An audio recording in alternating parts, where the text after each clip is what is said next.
Paris, October 19, 2025. The morning light spills across the Louvre Museum, the glass pyramid gleaming like a crown of history.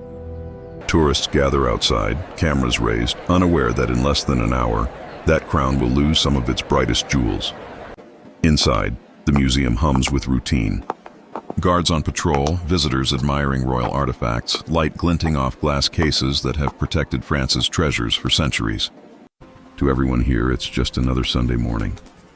But on a quiet street beside the museum's eastern wing, a different plan is unfolding. One that will take only 7 minutes to rewrite history. A plain white utility truck pulls to a stop near the Louvre's side facade. It looks harmless, part of a construction crew. 4 men step out wearing bright orange vests and hard hats. No one looks twice. Without a word, they move into position.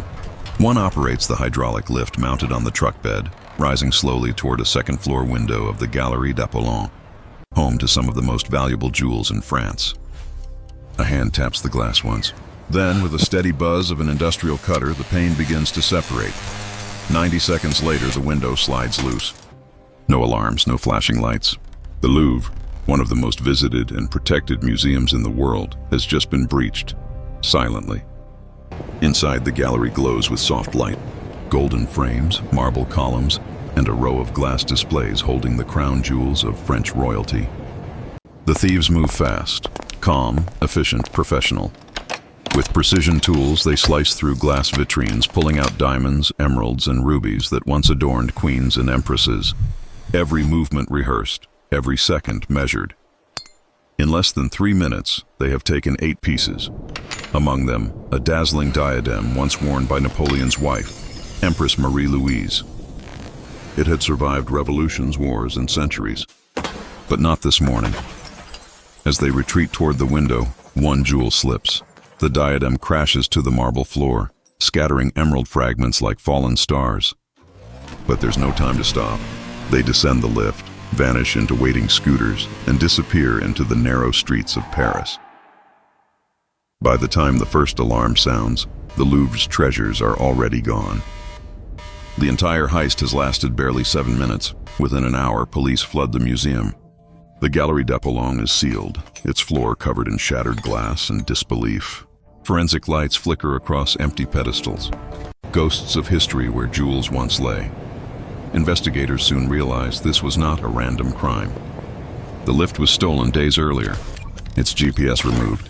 The thieves had studied the building, hacked into its camera system, and struck at the one blind spot in its security network. Cyber experts later confirm a data breach just 40 minutes before the robbery, disabling the Louvre's eastern facade cameras.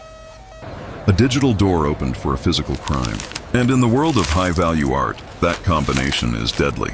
The investigation expands beyond France. Interpol, Europol, and the French Brigade de Répression du Banditisme join force. Traces of the malware lead to servers in Prague. Customs agents sweep airports, ports, and jewelry markets from Antwerp to Geneva. The operation seems almost too perfect, suggesting inside knowledge or international coordination. Whispers emerge of a professional art crime network known only by one name: the Curators. If true, this heist wasn't about money, it was about reputation. A message to the world that even the Louvre can bleed. As news spreads, France reacts in shock. Newspapers call it an attack on our heritage. The president addresses the nation, vowing justice.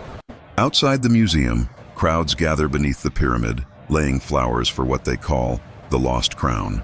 But no arrests are made.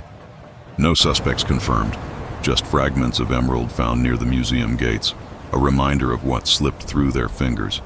The Louvre remains closed for days. When it reopens, one gallery stays sealed, its lights off, its silence heavy. It becomes a symbol, a scar carved into marble. In the weeks that follow, the government orders a national audit of museum security. The findings are damning. Outdated surveillance, weak firewalls, underfunded staff, vulnerabilities hiding in plain sight. 12 million euros are immediately allocated to overhaul France's cultural defenses. But no amount of money can replace what was lost. The jewel's monetary value is estimated at over $100 million. Their historical value? Beyond measure. Experts warn the pieces may never resurface. Their gems likely pried from settings, melted and funneled through underground markets. Their history erased, their beauty stripped for parts. And yet, in their absence, the jewels gained something new, meaning. The heist forced the world to confront how fragile its cultural heritage really is. It showed that even the grandest monuments can be undone by precision and patience.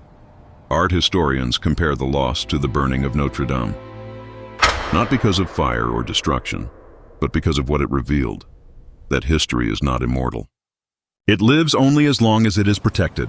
Today, the investigation continues. The Louvre's Galerie d'Apollon remains under restoration, its glass replaced, its alarms upgraded. But behind every polished surface lies the memory of that morning, when four silhouettes, faceless and silent, slipped through a window and rewrote history. 7 minutes. That's all it took. And perhaps that's all it ever takes, for the world to realize that even beauty needs to be guarded. Not just by walls and glass, but by vigilance, forever.